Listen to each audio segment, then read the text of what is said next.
இன்றைக்கி நம்ம என்ன பார்க்க போகிறோன்னா பாகக்காய் புளிக்குழம்பு. பாகக்காய் புளிக்குழம்புக்கு ஃபஸ்ட்டு கொல்லிமலையில் வைக்கிற மாரி இது ஃபஸ்ட்டு எண்ணெய் கொஞ்சம் நிறையா ஊற்றிட்டு கடுகு போட்டுக்கணும். கடுகு போட்டோன்னே வெந்தயம் அதிலே கொஞ்சம் போட்டுக்கணும். வெந்தயமும் ஜீரகமும் மறக்காமல் போடணும். அப்போ தான் அந்த புளிக்குழம்பு டேஸ்ட்டு சூப்பராக இருக்கும். பாருங்கள், ஜீரகம் வெந்தயம் கொஞ்சம், ஜீரகம் கொஞ்சம். அடுத்தது சின்ன வெங்காயம் நல்லா கட் பண்ணி வச்சு அதை போட்டு நல்லா வதக்கணும். வதக்கின வாட்டிக்கு பாகக்காய் என்ன பண்ணணுன்னா சின்ன சின்னதாக கட் பண்ணி ஒரு 1.5 மணி நேரம் கொண்டு போய் சின்ன சின்னதாக கட் பண்ணி கொட்டையெல்லாம் எடுத்துகிட்டு வெயிலில் கொண்டு போய் வைக்கணும். வெயிலில் கொண்டு போய் வச்சுட்டு அது அப்படியே லைட்டாக சுருங்கின மாரி இருக்கும். கசப்பு அதிகமாக வராது. பெரியவங்க இந்த கசப்பாக இருக்கிற காயை சாப்பிட்ருவோம். ஆனால் குழந்தைங்க சாப்பிடாததுனால இந்த பாகக்காயை வெயிலில் வச்சா ஒரு 1.5 மணி நேரம் வச்சுட்டு எடுத்து இப்போ வெங்காயத்துக்கு அப்புறம் எண்ணெயில் போட்டு பாகக்காயை நல்லா வதக்கணும். அந்த எண்ணெயிலே பாகக்காய் நல்லா வதங்கினா தான் அந்த கசப்பு வராது, டேஸ்ட்டாக இருக்கும் குழம்பு.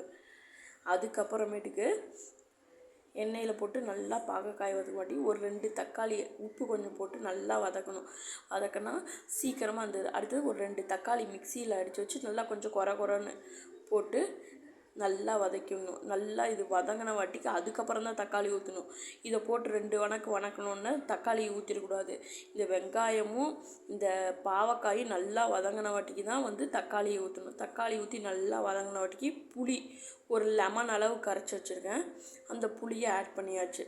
புளி நல்லா கொஞ்சம் கொதிக்கணும். கொதிக்கிற வாட்டிக்கு நல்லா புளி கொதித்த வாட்டிக்கு என்ன பண்ணுறோம்னா ஒரு கொஞ்சோண்டு மஞ்சத்தூள் ஒரு கொஞ்சமாக மிளகாத்தூள் 1.5 ஸ்பூன் போட்டோம்னா மல்லித்தூள் 3 ஸ்பூன் போடணும். நான் மிளகாத்தூள் 1.5 ஸ்பூன் போட்டிருக்கேன். மல்லித்தூள் 3 ஸ்பூன் போட்டிருக்கேன். 3 ஸ்பூன் போட்ட வாட்டிக்கு உப்பு போட்டு கொஞ்சம் நல்லா இது பண்ணணும். ஃபஸ்ட்டு கொஞ்சமாக உப்பு போட்டேன். அடுத்தது இப்போ நல்லா உப்பு போட்டேன். இப்போ பார்த்திங்கன்னா கொதிக்குது. இது நல்லா ஒரு 5 நிமிஷம் கொதிக்க விட்டுட்டு அதுக்கப்புறம் அது பாருங்கள், இப்போ பாருங்கள் எண்ணெயெல்லாம் பிரிஞ்சு வந்துருச்சு. இப்போ தான் கொஞ்சோண்டு பெருங்காயத்தூள் கண்டிப்பாக போடணும். பெருங்காயத்தூள் போட்டிங்கன்னா எண்ணெயெல்லாம் பிரிஞ்சு வந்துருச்சு. பாருங்கள், ஒரே ஒரு கொஞ்சோண்டு வெல்லம், பெருங்காயத்துக்கு அப்புறம் நல்லா வெல்லம் போட்டு நல்லா பாருங்கள் எண்ணெய் பிரிஞ்சு வந்துருச்சு. கொஞ்சமாக கருவேப்பிலை ஆட் பண்ணி வச்சுக்கிறோம். புளிக்குழம்பு ரெடி ஆயிடுச்சு. இப்போ பாருங்கள் எப்படி காயெல்லாம் அப்படியே நல்லா வெந்துருச்சு. அப்படியே சூப்பராக இருக்குது.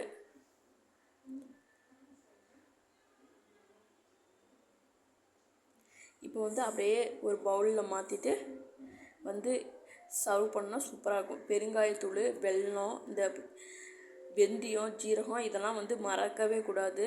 2 தக்காளி குறன்னு அடிச்சுக்கும். பாவக்காயை வெயிலில் காய வைக்கணும். எப்படின்னா சின்ன சின்னதாக கட் பண்ணி ஒரு 1.5 மணி நேரம் வெயிலில் குழந்தைங்க விரும்பி சாப்பிடுவாங்க. தேங்க்யூ.